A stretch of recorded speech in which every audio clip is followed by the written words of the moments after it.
한 가지 여쭤볼게요. 통상 우리가 인삼은 몇 년 그리 좋다 그래요? 6년. 캐는 인삼 있잖아요. 6년. 6년 그리 좋다 그러죠. 그래가지고 6년 되면 캐라네. 그럼 인삼은 우리가 어디 연출 좀 했었는데 산삼은 어때요? 산삼은? 오래될수록 좋은 거죠. 산삼은 언제 캐는 게 좋겠어요? 아니 이거 간단한 퀴즈 하나예요. 뭐 어렵게 생각하지 마시고. 내가 볼 때 캐는 거죠. 아 그렇지.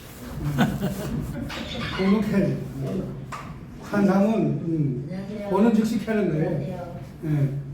어서들 오세요. 예.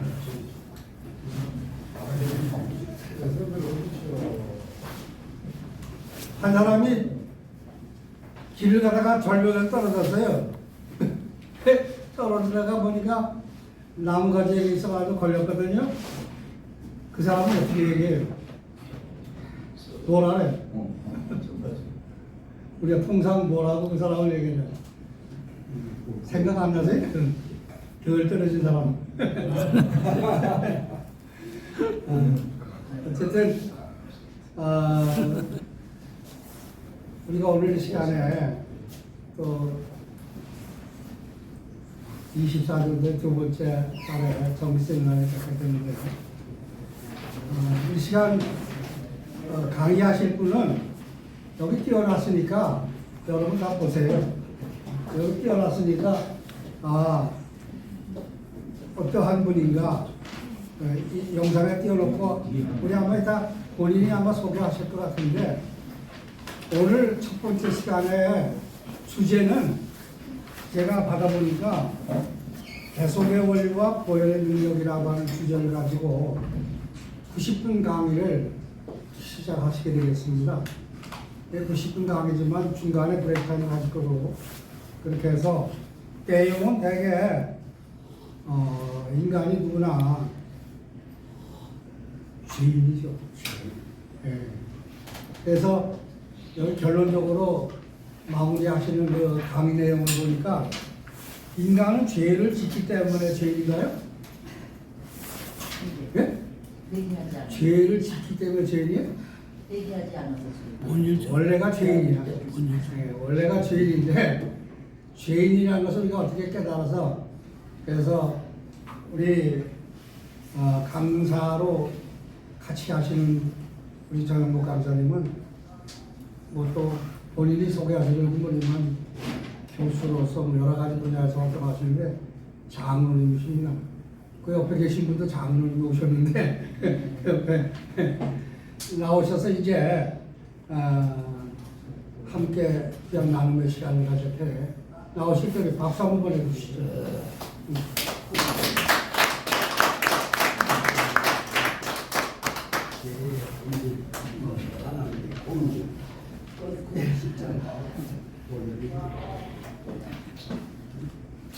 네, 안녕하세요. 반갑습니다. 전영복입니다. 오늘 강의 주제는 대속의 원리와 보혈의 능력이 되겠습니다. 뭐 이것은 여러분들이 다 아시는 내용들입니다. 다만 단편적인 내용들을 통합하고 정리해서 듣는 그러한 입장에서 여러분들 들어주시면 좋겠습니다. 죽음이 왜 인간에게 임하게 됩니까? 성경은 죄 때문에 죽음이 임하게 됐다고 이야기합니다. 그런데 죄는 피 흘림을 통해서 사해줄 수가 있고 또 그로 인해서 죽음도 면할 수가 있다 이렇게 이야기했습니다. 자, 그렇다면 피는 어떤 원리로 죄를 사할 수가 있고 죽음의 문제를 해결할 수 있는가 하는 이러한 문제가 되겠습니다. 오늘 주제는 세 가지 분야로 나눠서 설명을 드리도록 하겠습니다. 첫 번째 주제는 죄의 본질, 두 번째는 하나님의 공의와 십자가, 세 번째는 보혈의 능력이 되겠습니다.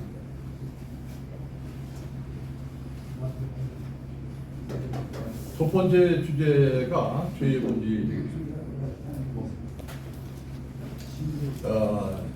인성에 관한 문제입니다. 인간은 본래 선한 존재인가 악한 존재인가 하는 문제가 되겠습니다. 예로부터 인성에 관한 문제는 두 가지 이론이 있습니다. 첫째는 인간은 원래부터 선하다 하는 성선설이 있고, 두 번째는 원래부터 악하다 하는 선악설이 있습니다. 관념적인 사상가인 맹자는 인과 덕을 중시해서 성선설을 주장합니다. 그래서 정치에 있어서도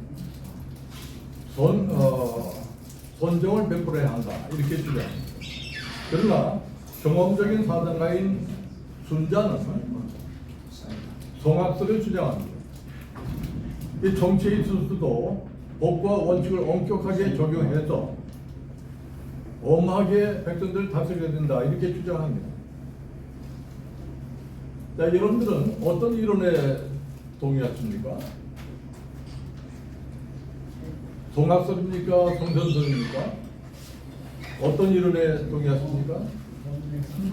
네, 성악설을 아마 주장하실 겁니다. 근데 여러분들은 왜 죄인이라고 생각하십니까? 도둑질을 했나요? 살해했나요? 왜 죄인이라고 생각하십니까? 네? 아담과 하와가 지은 죄 때문에 네네. 손아까를 닦는 거죠. 네, 근데 아담과 하와가 손아까를 닦는 거 봤습니까? 본인은 못했습니다. 네. 손아까 닦는 거 보지도 못하고, 내가 손아까 닦지도 못하고, 그런데 어째서 이렇게 죄인이 됐나요? 억울한 면이 없지 않아 있을 겁니다. 그러나 성경에는 분명히 우리도 선악과를 따먹고 그리고 죄를 짓고 죽음을 맞이하게 됐다 이렇게 이야기합니다. 그러면은 우리는 언제 선악과를 따먹었습니까? 언제 따먹었습니까? 태어나기 전에 언제요? 태어나기 전에 태어나기 전에요. 네. 아담과 하와가 선악과를 따먹을 때, 아담이 선악과를 따먹을 때 그때 우리도 같이 따먹었다는 거예요. 왜 그런가 하면 모든 인류는 아담의 허리에 있었기 때문에 그때 아담이 따먹을 때 우리도 같이 따먹었다는 것입니다. 그리고 우리가 죄인이라는 증거는 우리가 죽는 것을 보면 죄인이라는 걸 알 수가 있습니다. 왜냐하면 죄의 삭은 사망이기 때문에 그렇습니다. 또한 우리는 우리 양심이 우리가 죄인이라는 것을 증거하고 있습니다. 내가 선하다 하는 사람이 있습니까? 전부 양심의 꺾임이 있어요. 죄인이라는 그런 것들이 다 있습니다. 나는 죄.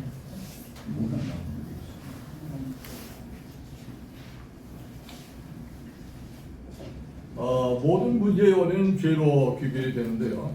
인간이 가지고 있는 수많은 문제의 원인들은 일반적으로 그 문제의 종류와 성격에 따라 각각 다르게 제시됩니다. 그러나 성경적으로는 모든 문제의 원인은 개인의 죄로 귀결이 됩니다. 마태복음 9장 2절에 심상에 누운 중풍병자를 사람들이 데리고 오거늘 예수께서 그들의 미련을 보시고 중풍병자에게 이르시되 작은 자여 안심하라 내 죄의 사함을 받았느니라 그랬어요. 자, 이 말씀에 의하면 이 환자에게 필요한 근본 문제는 중풍병의 치료가 아니라 먼저 죄의 문제를 해결하는 데 있다는 것입니다. 왜냐하면 인간의 모든 문제는 죄로부터 왔기 때문에 그렇습니다.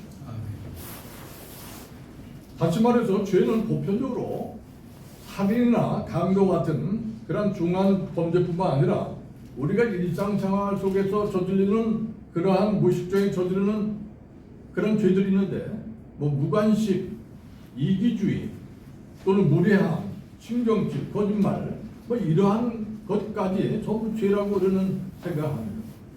그러나 여기서 말하는 성경적 의무의 죄는 하나님과 관련된 영적인 문제가 되겠습니다. 인간의 근본적인 죄성을 의미하는 것이 바로 죄인 것입니다. 따라서 인간의 죄가 영원히 소멸될 때에 질병뿐만 아니라 죽음의 문제도 해결될 수 있다, 이렇게 이야기하는 것입니다. 왜냐하면 죽음이란 전적으로 죄의 결과이기 때문에 그렇습니다. 우리의 영광의 상태도 죄를 해결하지 않고서는 해결할 도리가 없는 그런 상태가 된 것입니다. 로마서 3장 23절에 모든 사람이 죄를 범하였음에 하나님의 영광이 이르지 못하더니 라고 말씀하고 있습니다.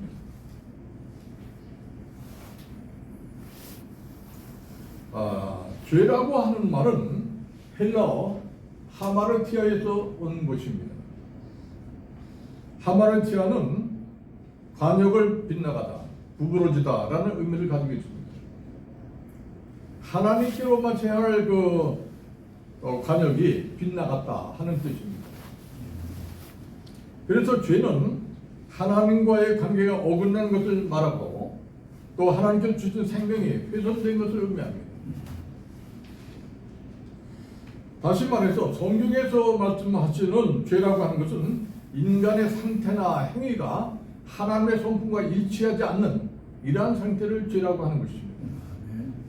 그리고 이 죄는 육에 속한 옛 성품을 말하는 것입니다. 인간은 원래부터 하나님의 형상을 따라 창조되었습니다. 그래서 하나님께서는 인간의 마음에 하나님의 성품을 부어주신 것입니다. 그리고 하나님과 교제를 나누게 하시고 또 하나님의 뜻을 이 땅에 이루시기를 원하셨던 것입니다. 그러나 인간이 하나님의 말씀에 불순종하여 죄를 짓게 됨으로 인해서 하나님과 분리가 오게 되었고 인간의 모든 영역이 훼손되고 전적으로 타락하게 된 것입니다. 죄는 인간이 가지고 있는 원죄뿐만 아니라 생각으로 짓는 내면적인 죄, 그리고 행동으로 나타나는 표면 죄를 모두 포함합니다. 어떤 면에서 우리가 다루는 모든 문제는 죄와 관련된 것입니다. 죄는 하나님의 말씀에 따라 행하지 않는 불순종을 말하는 것입니다.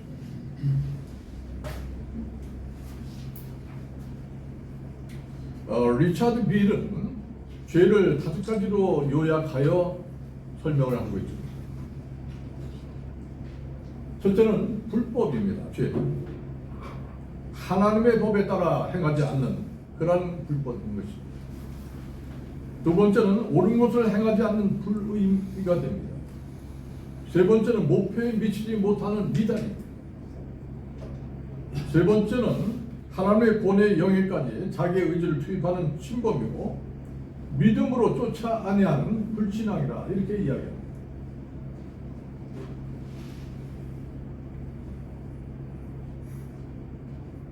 죄는 그 자체에 생명력을 지닌 것 같이 아주 강력한 것입니다. 그래서 내가 저지른 것이나 다른 사람의 나에게 저진 것을 망언하고 하나님의 형상에 상처를 줍니다. 그리고 내 자신을 파멸로 이끌어가는 것이 바로 죄가 되는 것입니다. 이와 같은 죄는 인간의 본성에 내재하면서도 그것과는 분명히 구별되는 이질적인 영적 세력입니다. 로마서 7장 19절에서 20절에 보면은 내가 원하는 바 선은 행하지 아니하고 도리어 원하지 아니하는 바 악을 행한도다. 만일 내가 원하지 아니하는 것을 하면 이를 행하는 자는 내가 아니요 내 속에 거하는 죄인이라 이렇게 말씀하셨습니다. 이와 같이 죄는 사탄에 의해서 외부에서 들어온 것으로 악한 영적 세력인 것입니다. 죄는 컴퓨터에 바이러스가 침투한 것과 같습니다. 따라서 죄와 나 자신을 동일시하지 말아야 합니다. 죄와 나는 다른 이질적인 영적 세력인 것입니다. 죄와 나를 동일시하게 되면 죄를 악한 죄를 쫓아낼 수가 없어요. 우리가 세상을 살아가면서 착하게 사느냐 못 사느냐는 문제들은 사회생활 속에서 매우 중요한 것이면 틀림없습니다. 그러나 세상에서 존경받는 사람일지라도 그가 만일 죄성을 가지고 있다면 하나님 앞에서는 버림받은 자, 저주받아 소망이 없는 인간으로 취급되는 것입니다. 아무로 도덕적으로 흠이 없는 사람일지라도 그 사람이 예수 안에서 거듭난 사람이 아니라면 하나님에게는 똑같이 저주받은 죄인에 불과한 것입니다. 도덕이니 윤리니 하는 문제들은 모두 하나님에게는 회칠한 무덤에 불과한 것입니다. 나무로부터 분리된 가지는 생명력이 없는 것입니다. 이와 같이 부패한 자로부터 나오는 말과 행동도 악한 것이요, 생명력이 없는 것입니다. 불교에는 성자로 존경받는 사람이 두 사람이 있습니다. 성철 스님과 법정 스님이 있습니다. 그런데 이 사람들은 세상을 떠나기 전에 자신의 신경을 다같이 고백했습니다. 성철 스님은 열반종을 통해서 내가 평생 지은 죄 수미산보다 높다. 내가 무간지옥에 떨어니 그 한이 망갈래라. 붉은 해가 소산에 걸려있구나 그랬습니다. 자신이 지은 죄가 수미산보다 높다는 것입니다. 아멘. 또한 법정 스님은 유언을 통해서 내가 평생 말빚을 많이 졌습니다. 이렇게 고백하고 자신의 책을 절판해달라고 이렇게 부탁을 했습니다. 자, 소위 성자라고 하는 말은 사람들이 자기네들끼리 비교해서 만든 그런 말입니다. 상대적인 선을 말하는 것입니다. 따라서 선과 악에 대한 절대적인 기준은 사람이 만든 어떤 그 관습이나 인간적인 판단이 있는 것이 아닙니다. 하나님 말씀에 근거해서 말해야 하는 것입니다. 자, 이처럼 죄의 본질은 눈에 보이는 피상적인 문제가 아닙니다. 인간의 내면 깊숙한 곳에 있는 것으로 영적인 것이며 태초로까지 거슬러 올라갑니다. 태초에 하나님께서는 인간을 창조하신 다음에 아담에게 선악을 알게 하는 나무의 열매를 먹지 말라. 먹는 날에는 반드시 내가 죽으리라. 이렇게 말씀하셨습니다. 다시 말해서 인간이 생명을 유지하기 위해서는 하나님의 말씀에 순종해야 되고 그 하나님의 생명력을 공유하고 그 생명력을 내 삶 속에 살아 움직이게 해야 한다는 것입니다. 그러나 사탄은 여자 하와에게 다가왔습니다. 그래서 하나님의 말씀을 의심하도록 부추겼습니다.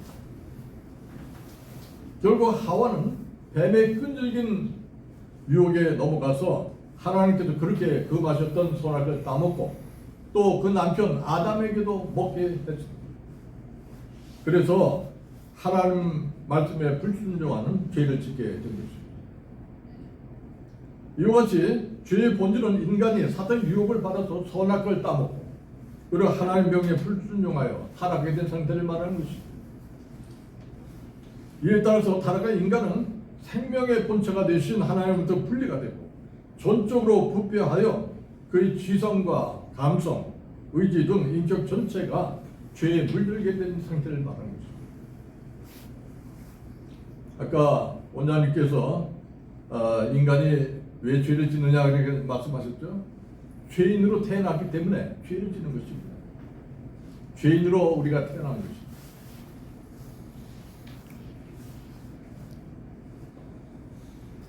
이 세상의 모든 사람들은 우리를 포함해서 모든 사람들은 아담의 자손이기 때문에 아담의 타락한 본성을 그대로 가지고 있습니다. 이 본성은 낡았고 부패하고 추악에 짝이 없습니다. 사람 안에 거하고 있는 이 죄는 이러한 타락한 본성의 뿌리를 받고 있죠. 그래서 밖에서 유혹이 다가오면은 우리의 타락한 본성은 죄와 함께 자동적으로 반응을 보이게 되어 있습니다. 타락한 인간의 본성은 마약 중독자가 마약을 요구하듯이 죄를 요구하고 즐깁니다. 이성적으로는 이거 하지 말아야지 이렇게 생각합니다. 이거 하지 말아야지 하면서도 자동적으로 자석처럼 죄를 끌어당기는 것입니다. 타락한 인간은 전적으로 부패하여 회복이 불가능합니다.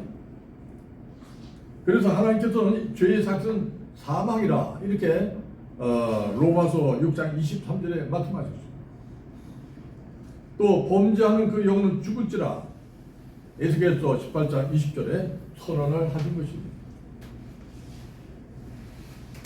하나님의 말씀에 따라서 죄를 짓는 인간은 결국 죽음에 처하게 됩니다.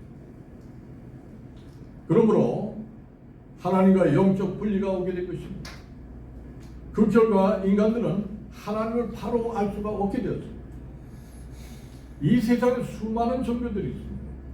뭔가 존재하긴 존재하는데 바로 알 수가 없게 된 것입니다.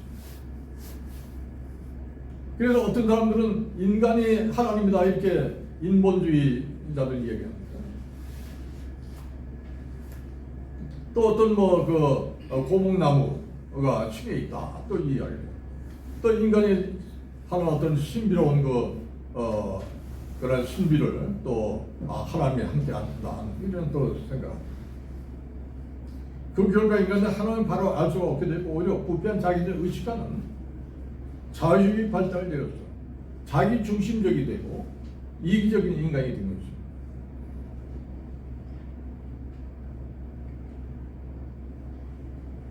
인간이 가지고 있는 모든 문제 가운데서도 가장 심각한 것은 하나님을 떠난 자기 중심적인 삶입니다. 모든 것을 자기 자신 의식에서 판단하고 평가해야 돼요. 내가 유익되는 것이 무엇인지 늘 생각합니다. 인간은 부패한 자아를 가지고 세상에 삽니다. 그래서 지각과 사고에 있어서 왜곡된 부분들을 우리는 가지고 있습니다. 이 왜곡된 부분들을 가지고 그냥 그럭저럭 세상을 살아갑니다. 그래서 어떤 사람은 이 세상을 곤고한 삶이라고 이야기합니다. 고해라고 이야기합니다. 또 어떤 사람은 허무한 인생이라고 이야기를 하면서 그냥 체념하면서 살아가는 것입니다. 그러나 삶 속에서 어떤 어려운 상황에 부닥치게 되면은 부패한 자는 상처를 받게 됩니다. 그래서 심각한 장애를 초래하게 되는 것입니다. 자기 자신뿐만 아니라 다른 사람들에게도 상처를 주고 고통을 주게 되는 것이 바로 이 부패한 자아 때문에 그렇습니다. 죄를 짓는 인간은 자신을 다스리고 지배하는 부패한 자를 만족시키기 위해서 항상 애를 씁니다. 그래서 모든 것에 민감한 반응을 보이게 됩니다. 자기를 알아주지 않았으면 모욕당한 것으로 판단합니다. 수치감이 치밀어 오르는 것입니다. 누가 행여나 나를 판단하지 않는가, 나를 모독하지 않는가 늘 신경을 쓸 뿐만 아니라 자꾸만 또 그렇게 생각합니다. 인간관계 속에서 아주 미묘한 그런 상태를 감지하면서 자기 자신, 자기 의지로 그렇게 판단해버립니다. 그 마음의 상처를 받아서 자기 방에 몰두하게 되고 자기 보호주의자가 되는 것입니다. 부패한 자는 나보다 나은 사람을 보면은 분노와 질투가 있다. 나보다 못하다고 생각하는 사람을 보면은 교만하고 무시하게 됩니다. 특히 인간은 세상에 태어나면서 부패한 육신을 가지고 살아가야 되기 때문에 그 삶 자체가 전쟁터가 됩니다. 여러분들 얼마나 그냥 심리적으로 고통과 불안 속에 살아가고 있습니까? 육신은 항상 자기 자신 먼저 생각합니다. 언제 어디서나 자기 보호를 강요합니다. 그리고 육신의 생명을 유지하고 편한 삶을 살기 위해서 필요한 것이라면 무엇이든지 요구합니다. 따라서 이 세상에서의 육체의 생존은 하나님을 떠난 자기 중심적이고 이기적인 삶이 되는 것입니다. 인간은 원래 그렇게 태어난 것입니다. 사자는 다른 동물을 잡아먹어야 살아가도록 만들어진 것입니다. 지렁이는 온몸을 뒤틀며 꿈틀거리며 땅속에서 그걸 먹고 살아가도록 만들어지겠습니다. 인간도 태어나면서부터 자기 중심적이고 이기적인 인간으로 태어난 것이 있습니다. 우리가 세월호 이준석 그 선장의 모습을 우리는 떠올리게 됩니다. 아이들이 물속에 죽어가는 상황 속에서 팬티 바람으로 자기 혼자 살아나온다고 뛰쳐나온 것을 우리는 봤습니다. 뭐 지금은 무기징역을 받고 복역 중에 있습니다. 비록 구원받은 성도라고 하더라도 육체를 입고 있는 이 세상에는 영화롭게 된 상태가 아닙니다. 하나님은 구원받은 성도를 일단 의롭다고 선언하십니다. 그리고 영원한 생명을 주십니다. 영원한 생명을 주신 다음에 계속해서 성화의 과정을 시작하시는 것입니다. 그리고 죽음을 맞이할 때 비로소 완전한 상태로 만들어주시는 것입니다.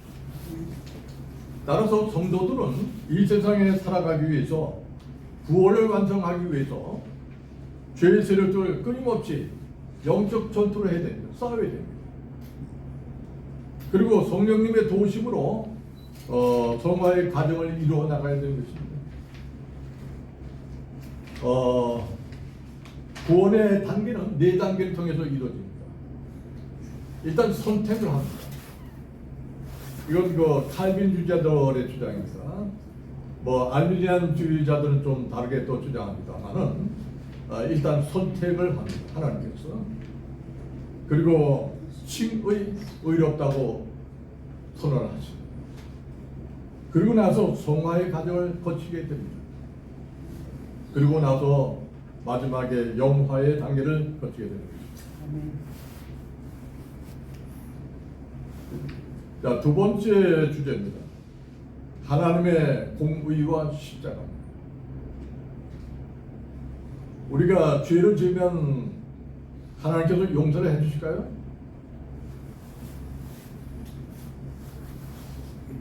어떻습니까? 죄를 지으면 용서를 해주실까요? 회개하면. 네? 회개할 때. 네. 어떤 조건 없이 절대적으로 용서를 안 하셔요. 네. 죄를 지으면은 어떤 죄도 절대로 용서를 안 하십니다.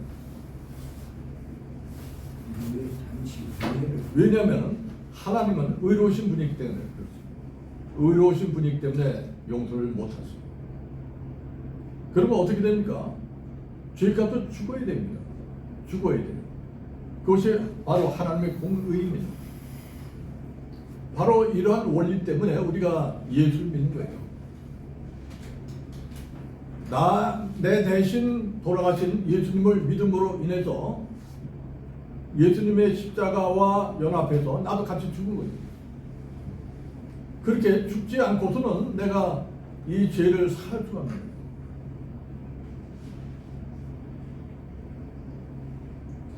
하나님의 공의는 근원적으로 하나님과 이스라엘 백성과의 언약관계의 그 기반을 두고 있습니다. 하나님은 그 자신의 일방적이고도 주권적인 선택으로 이스라엘 백성과 언약 관계를 맺으셨습니다. 그리고 그들에게 자신을 섬기고 순종할 것을 조건으로 축복과 구원을 약속해 주셨습니다. 바로 이 관계 속에서 언약 관계 안에서 율법도 주어진 것입니다. 출애굽기 19장 5절 6절에 세계가 다 내게 속하였나니 너희가 내 말을 잘 듣고 내 언약을 지키면 너희는 모든 민족 중에서 내 소유가 되고 너희가 내게 대해 제사장 나라가 되며 거룩한 백성이 되리라. 너는 이 말을 이스라엘 자손에게 전할지니라 했습니다. 하나님은 의로우시고 거룩하신 분이십니다. 따라서 율법의 목적은 이스라엘 백성으로 하여금 하나님 자신이 의롭고 거룩하신 것처럼 저들도 의롭고 거룩한 백성이 되도록 하기 위해서 주어진 것입니다. 레위기 12장 45절에 나는 너희 하나님이 되리고 너희를 애굽 땅에서 인도하여는 여호와라. 내가 거룩하니 너희도 거룩할지어다 했습니다. 하나님은 자신이 가지고 있는 의롭고 거룩한 속성 때문에 인간의 죄를 간과하실 수도 없고 묵인하실 수도 없는 것입니다. 햇빛은 어둠을 함께 할 수가 없어요. 어둠과 함께 할 수가 없는 것이 햇빛이고 또 어둠을 용납할 수도 없는 것입니다. 하나님은 죄의 문제에 대해서는 내가 내 죄를 용서하노라 라는 말씀 한마디로 이 죄를 용서할 수가 없는 것입니다. 천지 만물을 창조하시는 데는 말씀 한마디로 가능했어요. 그러나 죄의 문제에 대해서는 어떤 대가도 없이 죄를 용서하실 수가 없다는 것입니다. 하나님이 사람의 죄를 용서하시기 위해서 먼저 하나님의 공의가 충족돼야 합니다. 그것은 죄진 자가 반드시 죽어야 하는 것입니다. 죄 지은 자가 피 흘려 죽음을 당하지 않고서는 그 죄가 사해질 수가 없는 것입니다. 히브리서 9장 22절에 율법을 따라 거의 모든 물건이 피로써 정결하게 되나 피 흘림이 없은 즉 사함이 없는 율법은 의를 요구합니다. 죄 지은 자에게 의는 바로 죽음입니다.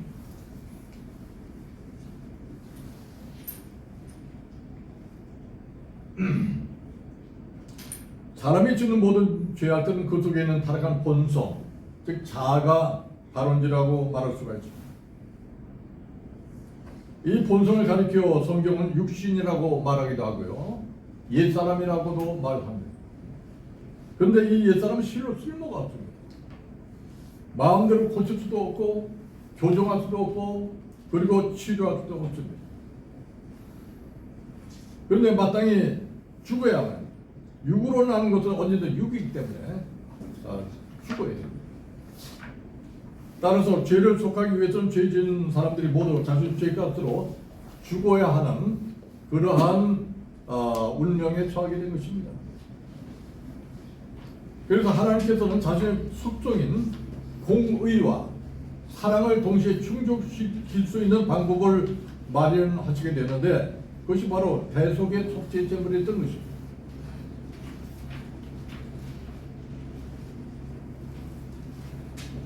구약 시대에는 동물의 피를 가지고 자신의 죄를 대속할 수 있도록 배려를 해주셨습니다. 왜냐하면 이 세상에는 다른 사람의 죄를 대속하기 위해서 대신 죽어줄 수 있는 의인이 하나도 없기 때문입니다. 혹시 죄를 속하기 위해서 죽는 사람이 있다면 그것은 자기의 죄 때문에 죽는 거예요. 로마서 3장 10절에 기록된 바 의인은 없나니 하나도 없으며 의인이 하나도 없는 거예요. 전부 죄인이에요. 동물의 피를 가지고 죄를 대속할 수 있는 구약의 동물 제사는 일시적인 거예요. 행위적이에요. 율법적인 요소를 내포합니다. 그래서 구약시대 제사 제도는 신약에서 이루어질 예수 그리스도의 십자가에 보려된 예표에 지나지 않는 것입니다.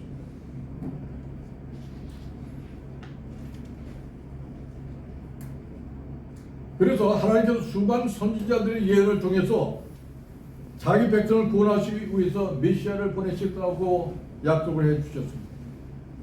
미가서 5장 2절에 보면 베들레헴 에브라다야 너는 유다족 족중에 작을지라도 이스라엘 다스릴 자가 내게서 내게로 나올 것이다. 그의 근본은 상고에 영원에 있느니라 이렇게 말씀하셨습니다. 또 스가랴 9장 9절에 시온에 따라 크게 기뻐할지어다 예루살렘에 따라 즐거이 부를지어다 보라 내 왕이 내게 임하시나니 그는 공의로우시며 군을 베푸시며 겸손하여 나귀를 바치나지 나귀의 장국 곧 나귀 지키느라 이렇게 말씀하셨습니다. 이렇게 선지자들이 예언에 이어지는 가운데서 하나님께서는 적절한 시기에 독생자 예수 그리스도를 이 땅에 보내시고 인간의 몸을 입게 하시는 것입니다. 그리고 세상죄를 지고하는 어린 양으로 인류의 죄값을 치르게 하시기 위해서 십자가에서 처참한 죽음을 당하게 하신 것입니다. 자, 십자가는 이와 같이 하나님의 거룩한 공의의 속성을 선포합니다. 죄악의 가증스러움, 또 무서운 죄의 문제들, 그리고 하나님에 대한 인간의 반응의 결과가 어떠한지를 선언하는 것이 바로 십자가인 것입니다. 자, 신약 시대에 와서는 예수 그리스도의 죽으심으로 더 이상 동물로 제사를 지지 않습니다. 예수님께서 나의 죄를 대속하시기 위해서 십자가에 피 흘려 죽으셨다는 믿기만 하면 나도 예수님과 연합하여 십자가에 피 흘려 죽은 것이고 나의 죄값도 치러진 것이기 때문에 그렇습니다. 사도 바울은 이와 같은 대속의 원리를 로마서에서 증거하고 있는 것입니다. 로마서 3장 21절에서 22절에 보면은 이제는 율법 외에 하나님의 한 의가 나타났으니 율법과 선지자들에게 증거를 받은 것이라 곧 예수 그리스도를 믿음으로 말미암아 모든 믿는 자에게 미치는 하나님의 의인이 차별이 없느니라. 이제는 구약시대 때는 동물로 제사를 드렸지만 일시적입니다. 이제는 영원한 제사를 예수 그리스도를 통해서 믿음을 통해서 연합해서 제사를 드리게 된 것입니다. 이제는 나의 죄를 대속하시기 위해서 나의 죄를 속하기 위해서 하나님께 동물로 제사를 드리는 것이 아닙니다. 예수 그리스도의 대속의 은혜를 믿음으로 찬미의 제사를 드립니다. 감사의 제사를 드리는 것입니다. 히브리서 13장 15절에 그러므로 우리는 예수로 말미암아 항상 찬송의 제사를 하나님께 드리자 이렇게 말씀하고 있습니다. 구약의 율법 아래에 매여 있을 때는 율법이 요구하는 것을 우리는 의무적으로 행해야만 했습니다. 그리고 그 명령을 준행하지 못했을 때는 동물을 잡아서 피를 흘려 제사를 드려야만 제사를 받고 죽음을 면할 수가 있었습니다. 제가 곤잠의 그 기도원에 한 일주일 동안 갔다 온 적이 있어요. 그때 동물을 직접 거긴 잡아요. 그래가 동물 그 제사를 드리는데요. 처참해요. 그 모습을 보니까 처참해요. 아마 구약시대 전부 아마 그런 식으로 드렸을 걸로 봅니다. 그러나 신약에 와서는 예수 그리스도께서 나의 죄를 대속하시기 위해서 십자가에서 피 흘려 죽으셨습니다. 따라서 우리는 그 사랑에 감격하여 율법에 요구하는 것뿐만 아니라 하나님 기뻐하시는 것을 우리는 자발적으로 행할 수 있게 되었다는 것입니다. 이제 잠깐 쉬었다가 다음 시간 또 하겠습니다.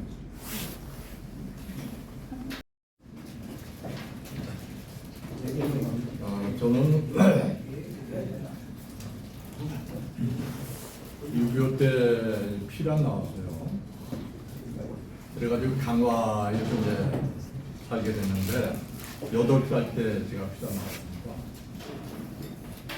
이 강화에 이제 나와서 피란 나와서 살게 됐는데 우연히 이제 그 교회를 가게 됐어요. 주일학교에. 주일학교에 가게 된 것은 뭐 애들이 가니까 같이 따라가고 뭐 먹을 것도 주고 뭐 하니까 뭐 그렇게 다녔어요. 뭐 어떤 뭐 의미도 없이 그냥 가는 거예요. 중학교 때까지 다니고 고등학교 이제 들어가서는 나도 모르게 미션 스쿨에 들어가게 됐어요.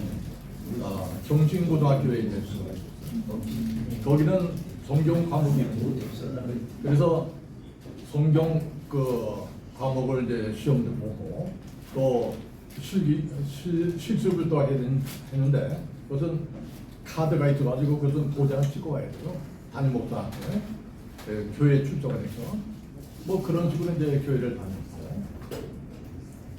또 군대 생활을 하고 또 제대한 다음에 바로 믿음도 없는데 목사님께서 그냥 집사를 준 거예요. 집사. 그리고 구역 예배 인도를 하자고.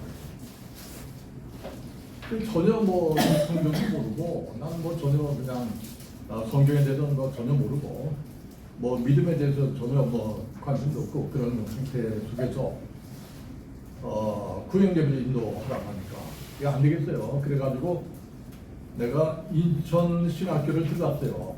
우리 저 엄달구 목사님 제 후배 되시는데 인천 신학교 제가 4회로 들어갔어요. 들어가서 이제 구역 예배 좀 잘 드리려고 좀 들어갔어요. 구역 예배 야간 이제 3학년 과정으로 들어갔는데 들어가서 공부를 하다 보니까 나는 취미가 안 맞아요. 그래서 이거 중퇴를 해야 되겠다 이렇게 생각하고 중퇴를 하려고 했는데 내가 신학교에 학생 회장이 됐어요. 학생 회장이 그만둘 수가 없어. 그래가지고 억지로 3년을 마쳤어요. 3년을 마치고 나니까 전부 우리 그 인천신학교는 사장동에 있는 총신대학의 그 지방대학이에요. 그래가지고 친대원으로 다 친대원으로 다 진학을 하는 거예요. 나도 뭘 좀 공부를 더 해야 될 것 같다 하는 그런 느낌이 받는 거예요. 그래가지고 나는 어디 가냐면 대한신학교 들어갔어요. 대한신학교. 지금은 안양대학. 대한신학교 들어가서 열심히 공부를 했습니다. 특히 조직신학에 관해서 아주 열심히 했어요. 그 조승환 목사님의 그 조직신학은요 아주 철저하게 그 가르쳤는데, 그리고 시험 문제는 다 알아요. 미리 다 알아요. 시험 문제가 뭐냐면요, 이번 학기의 강의 내용을 요약해서 써라는 거예요. 매 학기 그래요. 매 학기. 그래가지고 한 학기의 그 과정을 전부 요약을 해가지고 전부 암기를 전부 했습니다. 그래가지고 시험 때마다 A+. 그래가지고 3학년 과정으로 3학년에 편입을 했으니까 2년을 마치고 나서 우리 조승원 목사님 모시고 모임을 좀 갖자. 그래서 한 달에 한 번씩 모임을 갖게 됐습니다. 이게 조승원 목사님하고 조신학 교수님하고 계속 이제 모임을 몇 년 동안 가졌죠. 그러면서 조직신학에 관해서 굉장히 그 관심을 많이 갖고 이론적으로 미리 무엇인가 이런 데 관심을 많이 가졌어요. 그래서 이번에도 내가 대속에 올려 보낸 능력, 저는 장로입니다. 지금 원로 장로인데, 야, 이 믿음이 뭔가? 내가 집대성해서 내가 그 믿는 그 믿음을 요약해서 아주 정리를 해야 되겠다. 뭐 이런 각오를 했습니다. 그래가지고 믿음이 무엇인가? 예수를 믿는 것이 무엇인가? 또 보혈이 무엇인가? 뭐 이런 것을 아주 요약해서 제가 이번에 정리한 것을 여러분들에게 이제 소개를 하는 것입니다. 뭐 우리 조진학 교수님이 또 저기 또 계시고 백여원 목사님도 조진학을 또 가르치시고 또 엄달건 목사님도 조진학을 또 가르치시고 여기 또 우리 또 김효선 목사님도 또 강의도 하시고 우리 또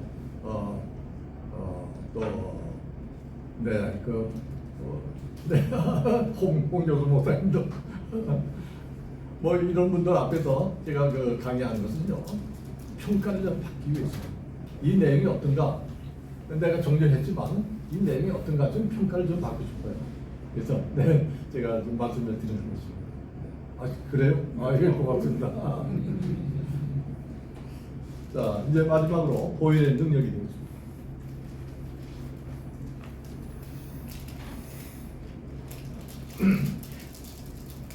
세 번째, 보혈의 능력. 기독교를 피의 종교라고 합니다. 성찬 예식 때마다 우리는 주님의 살과 피를 상징하는 떡과 포도주를 마칩니다. 그리고 주님의 보혈에는 자유케 하는 능력이 있고 또 치유하는 능력이 있다. 근데 과연 이 피가 무엇이길래 죄를 사할 수가 있고 또 치유하는 능력이 있는 것인가? 피가 과연 뭔가? 굉장히 궁금했어요. 우리가 보혈의 능력에 대한 찬양도 많이 하고, 하지만 이 도대체 피가 뭔가? 그것을 요약을 제가 지금 한 것입니다.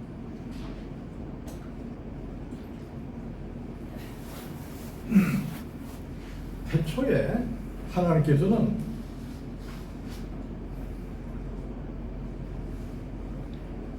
흙으로 인간을 창조하셨습니다. 바로 이때에 인간의 살과 뼈를 만드셨어요. 그리고 오장육부도 만드셨습니다. 바로 이때 피도 함께 만드신 거예요. 그리고 하나님께서 생기를 그 코에 불어넣으시는 순간 그 피는 생명을 간직한 산피로 변하게 되었다. 하나님께서는 이 피 속에 육체의 생명이 있다 이렇게 말씀하셨습니다. 레위기 17장 11절에 육체의 생명은 피에 있음이라. 이 피를 너희에게 주어 단에 뿌려 너희의 생명을 왜 속하게 하느냐니 생명의 피에 있으므로 피가 죄를 속하느니라. 수세기 동안 의사들은 인체의 피가 가지고 있는 놀라운 기능들을 연구해요 봤습니다. 의사들은 육체의 피가 혈관을 통해서 산소를 보내고 영양분을 보내는 우리 몸 각 조직으로 운반한다는 사실을 발견했던 것입니다. 그리고 인체가 질병으로부터 감염되는 것을 막아주는 면역작용을 한다는 사실을 발견했던 것입니다. 그러나 우리는 아직도 생명을 담고 있는 인간의 피에 대해서 알지 못하는 부분이 너무나도 많이 있습니다.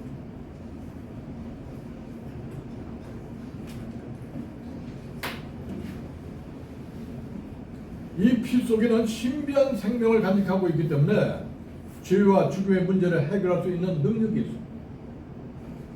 피가 인간의 죄를 질 수 있는 능력이 있다는 사실은 인류를 향하신 하나님의 구속 속에 면면이 나타나고 있는 것입니다.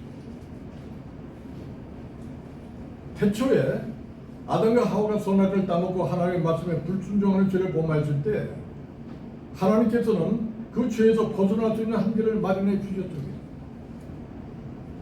하나님은 한 짐승을 잡아 피를 흘리고 그것으로 가죽 옷을 지어 입히셨습니다.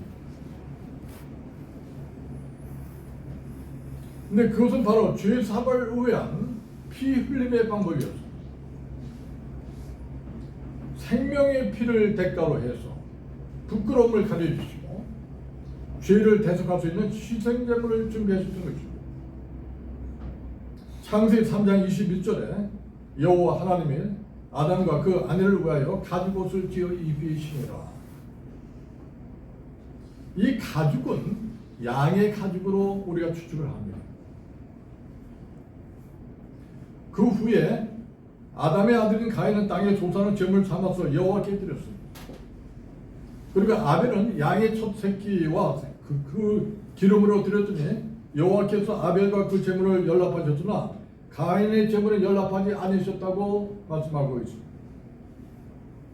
창세기 4장 3절 5절에 보면은 세월이 지난 후에 가인은 땅의 조상을 제물 삼아 여호와께 드렸고 아벨은 자기도 양의 첫 새끼와 그 기름으로 드렸더니 여호와께서 아벨과 그의 제물은 받으셨으나 가인과 그의 제물은 받지 아니하신지라. 가인의 몹시 분하여 안색이 변하니 이렇게 기록하고 있습니다. 가인은 자신의 땀 흘려 수확한 깨끗한 풍성한 농산물을 제물로 드렸는데 하나님께서 왜 그것을 받지 않으셨을까요? 그것은 피 흘림 없이 바쳐진 제물이기 때문에 그렇습니다. 피 흘림이 없이 바쳐진 땅의 조상은 하나님께서 연락하지 않으셨지만 동물을 잡아 피를 흘려 바쳐진 제물은 하나님께서 받으심으로 피 흘림을 통한 속죄의 제사가 얼마나 중요한 것인가 하는 것을 여기에 나타내고 있는 것입니다. 그리고 노아 홍수 이후에 하나님께서 인간들에게 동물을 먹을 수 있도록 허용을 하셨습니다. 그것은 동물을 잡아 피를 흘려 죽임으로 자신의 생명을 유지할 수 있다는 사실을 생활 속에서 깨닫게 하신 것입니다. 창세기 9장 3절 4절에 모든 산 동물은 너희 먹을 것이 될지라 채소같이 내가 이것을 다 너에게 주노라. 그러나 고기를 그 생명되는 피째 먹지 말 것이니라. 뭐 요새는 그냥 뭐 선주도 먹고 다 먹지만 근데 저는 먹기가 싫어요. 그래서 저는 뭐 그냥 순대도 먹지 않습니다. 그냥 괜히 먹기가 싫어요. 뭐 여기에도 대속의 속죄 개념이 깃들어 있는 거죠. 세월이 지난 후에 모세 시대에 왔던 이스라엘 백성이 애굽에서 나오기 위해서 바로의 허락을 요구하였습니다. 그러나 바로의 완악함으로 여호와께서 모세를 통해서 10장을 내실 때에 마지막 재앙으로 애굽에서 처음 난 것, 곧 위에 앉은 바로의 장자로부터 옥에 갇힌 사람의 장자까지 또 생축에 처음 난 것까지 모두 다 치시게 되었습니다. 이때 여호와 하나님께서는 이스라엘 백성들에게 양을 잡고 그 피로 양을 먹을 집 문 좌우 선주와 인방에 바르게 하죠. 그리고 내가 애굽 땅을 칠 때에 그 피가 너희 거하는 집에 있어서 너희를 위하여 표적이 될 것이다. 내가 피를 볼 때 너희를 넘어가리니 이 재앙이 너에게 내려 멸하지 아니하리라고 말씀하셨습니다. 피로 인해 죽음을 면하게 될 것이라고 약속하십니다. 이것이 바로 6월절의 유래가 되는 것입니다. 이와 같이 피 흘림을 통한 죄사의 방법은 하나님의 섭리 속에 점차 대속의 원리로 자리 잡게 된 것입니다.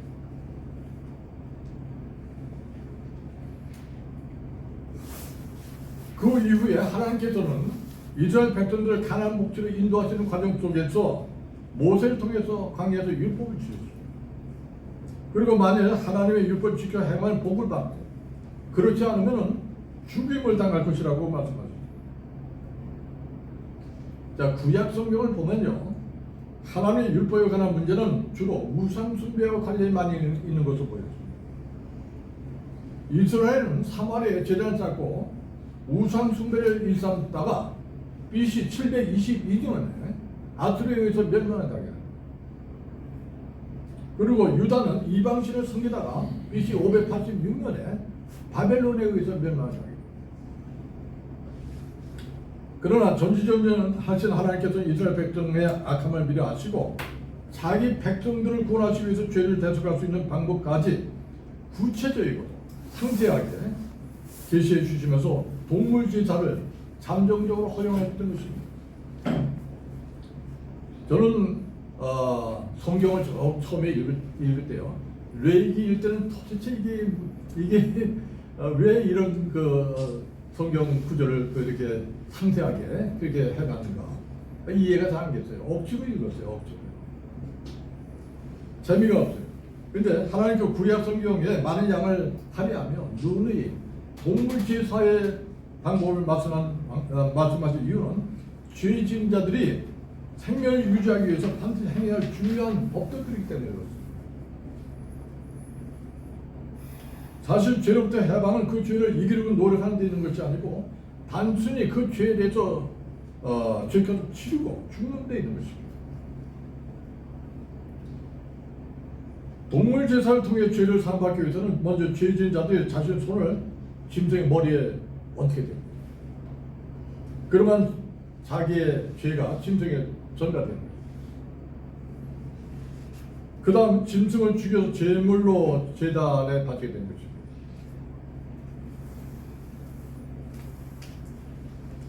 사람들은 자기 죄악을 짐승에 전가시키고 그 짐승을 잡아 죽여서 그 피를 봉헌했던 것입니다.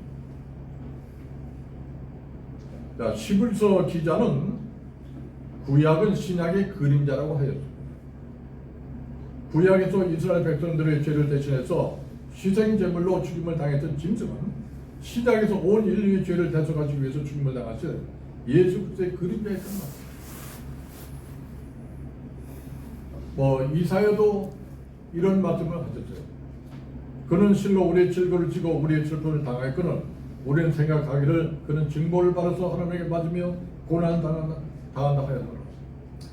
그가 찔면 우리의 허물을 인하며 그가 당하면 우리의 죄악을 인하며 그가 징계를 받음으로 우리가 병을 누리고 그가 채찍에 맞음으로 우리가 나음을 입었다. 우리는 다 양에서 그를 행하여 각기 죄를 갖고는 여호와께서 우리 무리의 죄를 그에게 담당시키셨다라고 말씀합니다. 자, 이제 신약에 와서는요,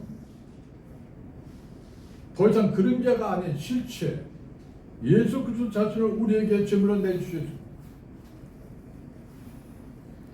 그리스도께서 희생제물이 되셔서 우리의 죄를 대신 지시고 단 한 번에 그리고 영원히 죽으심으로 우리를 하나님 갖다 화목케 하신 거죠.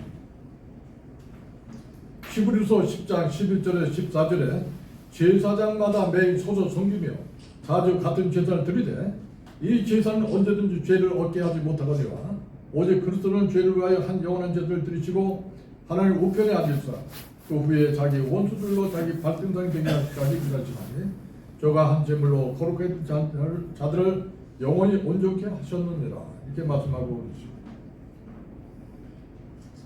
하나님께서는 인간의 죄를 영원히 그리고 완전히 처리하시기 위해서 죄가 없으신 그의 아들 독생자 예수 그리스도를 이 땅에 보내주셨습니다. 그리고 세상 죄를 지고하는 어린 양으로 십자가 위에서 영원한 제물이 되게 하신 거죠. 요한복음 1장 29절에 보라 세상 죄를 지고하는 하나님의 어린 양이로다. 하나님은 공의의 하나님이셨기 때문에 죄의 대가를 요구하셔야만 했습니다. 동시에 하나님은 사랑의 하나님이셨기 때문에 그의 대가를 스스로 치르신 것입니다. 십자가상에서 일어난 일은 하나님 자신이 우리 인간들의 죄를 그의 가장 사랑하는 아들에게 덮어씌워 처벌하심으로 우리의 죄악을 죄값을 치러주신 것입니다. 그는 우리의 죄악을 짊어지시고 우리가 받아야 할 선물을 대신 받으심으로 우리의 율법을 만족시키신 것입니다. 베드로도 이렇게 말씀하고 있습니다. 신이 나무에 달려 그 몸으로 우리의 죄를 담당하셨으니 이는 우리도 죄에 대하여 죽고 의에 대하여 살게 하려 하시라고 고백하고 있는 것입니다.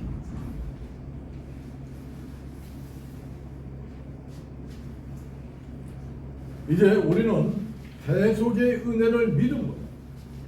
은혜를 믿음으로 예수 그리스도의 십자가의 죽으심과 연합하여 영적으로 정서적으로 육체적으로 한쪽 심판을 받아서 완전히 죽은 것입니다. 예수를 믿음으로 우리는 완전히 죽은 것입니다. 또 그의 부활하심으로 우리도 법적으로 새로운 존재가 된 것입니다. 아주 중요한 진리가 여기 있는 것입니다.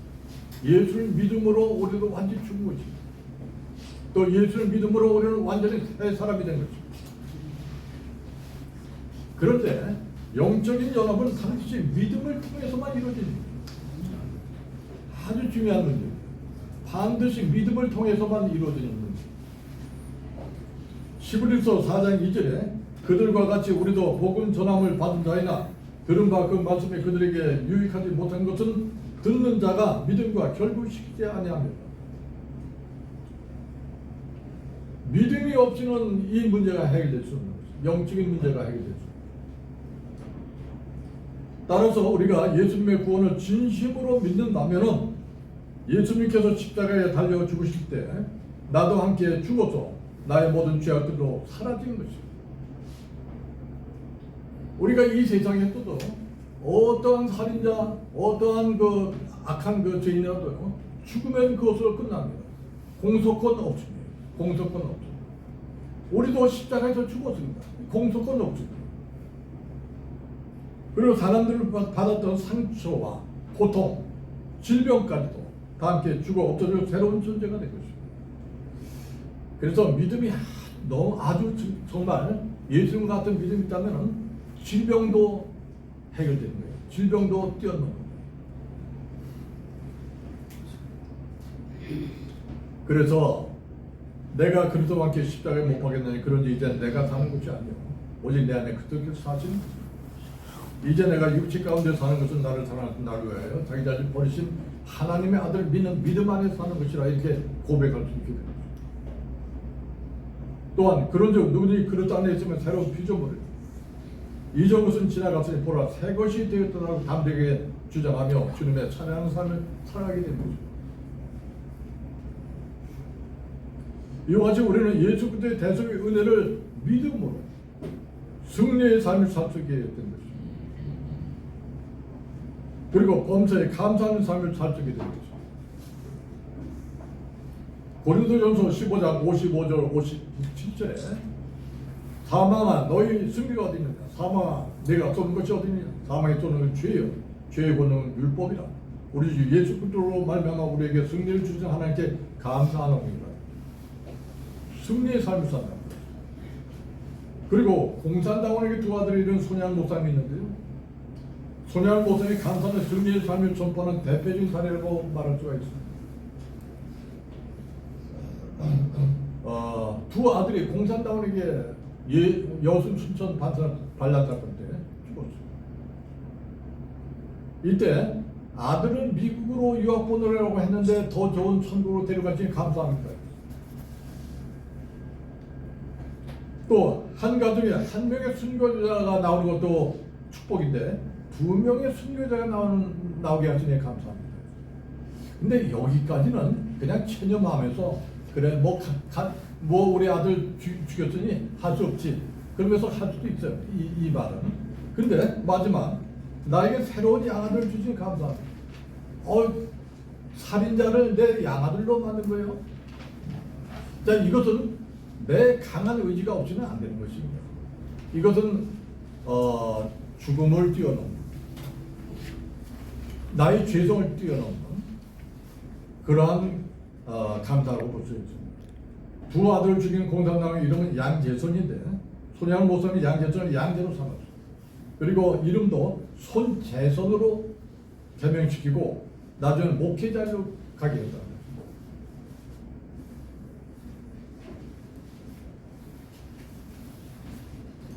그러나 우리가 잊지 말아야 할 사실이 한 가지 있습니다. 그것은 우리가 예수의 보혈을 믿음으로 죄사함을 받고 구원을 받아 천국에 갈 수 있는 것은 사실입니다.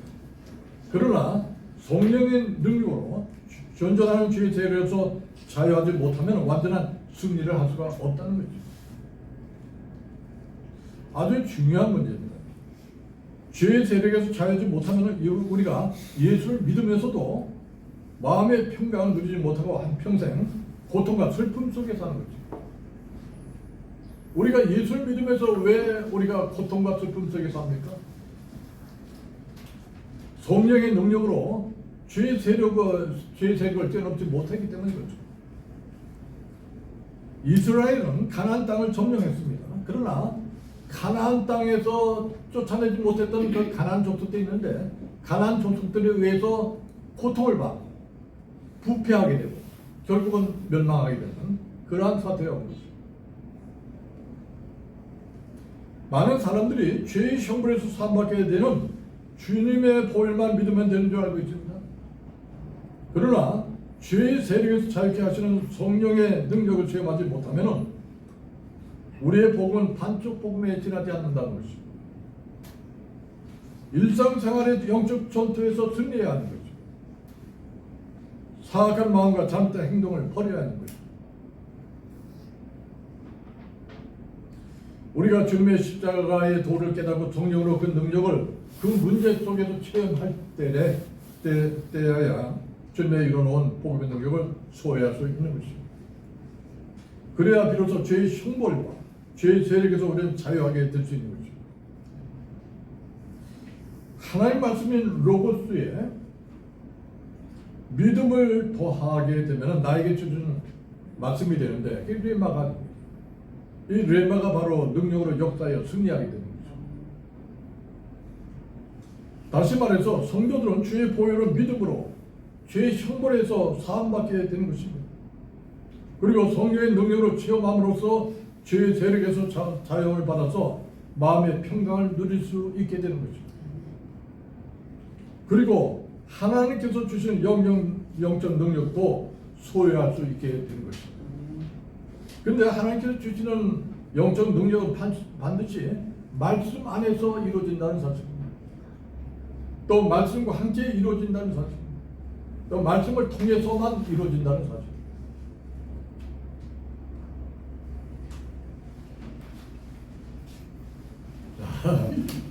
우리는 하나님의 크신 은총을 입어서 이제 하나님의 자녀가 되었습니다. 예수 그리스도의 보혈로 우리는 구원받은 것이고 이제 남은 여생은 성령의 능력으로 승리의 삶을 살다가 마지막 하나님께서 부르실 때 고통 없이 두려움 없이 감사함으로 하나님 품에 안겨서 저 천국에서 다시 만나 뵙게 되기를 간절히 바랍니다. 감사합니다.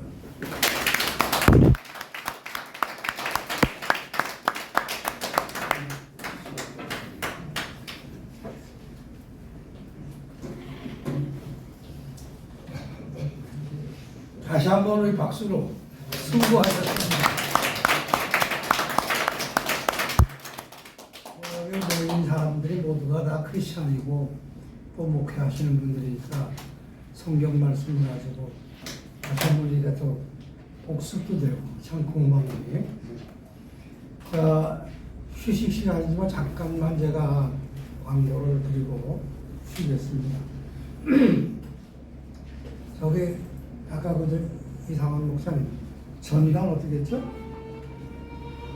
전당. 오늘 강좌 끝나면 이제 3월 달로 넘어가는데 3월 8일부터 뭐가 시작되죠? 사기. 네, 사기. 그래서 이 전단을 이거 지금 좀 돈도 들여가지고 만들었는데 이걸 활용을 해야 되겠는데 뭐 누구를 추천하고 인도하는 것도 중요하지만 저거를 내가 살고 있는 데다가 하나 좀 뿌려주세요. 그것이 우리의 홍보야. 그리고 현재 우리 몇 분이 추천됐죠? 카톡 보신 분들. 현재 9분이 추천됐어요. 그래서 9분이 추천됐는데 이 교실이 20명 이상 받기는 조금 복잡해. 그래서 선착순으로 20명을 제한하고 있거든요.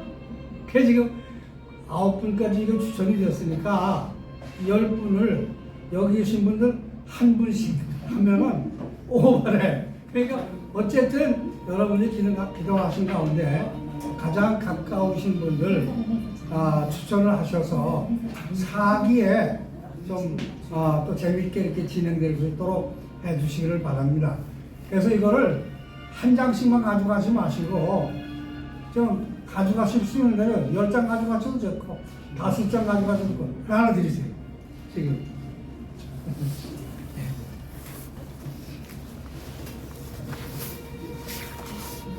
야, 이거 다 아시다시피 한쪽은 4기, 5기. 그래서 5기는 또 9월 달에 시작하니까 이렇게 하시고 옆으로 하셨어요. 옆으로만 가시죠. 옆으로 나무에 훨씬 훨씬 너무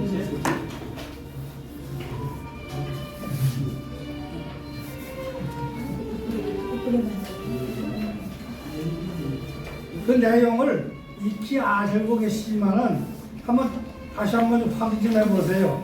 수강 대상, 그 다음에 접수 기한, 그 다음에 접수 방법, 교육 장소, 교육 기간, 제출 서류, 교육 참가비, 문의사항, 교육 기관, 특전 이런 내용이 됐으니까 여러분이 익히 아시고 계시겠지만 다시 한번 확인을 드리면서 가져가셔서 좀 많이 추천해 주시기 바랍니다. 그리고 음악을 좀 어디서 음악이 나오죠? 예. 그래서 지난 2월 달 그 운영회의 보고할 때에 강사 편성과 그다음에 일정을 다 해서 카톡에다 올려드렸는데 강사로 수고하시는 분들 다 확인되셨는지 모르겠어요. 내가 며칠 날인지 확실하게 좀 확인하셔가지고 차질이 없기를 바랍니다.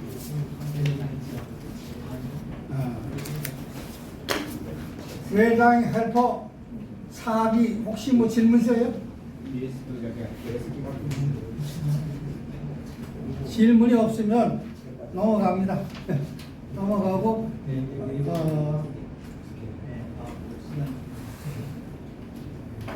옆에 분하고 우리 한번 뭐 좀 신기호를 더 나누면서 악수 한번 합시다. 안녕하신지.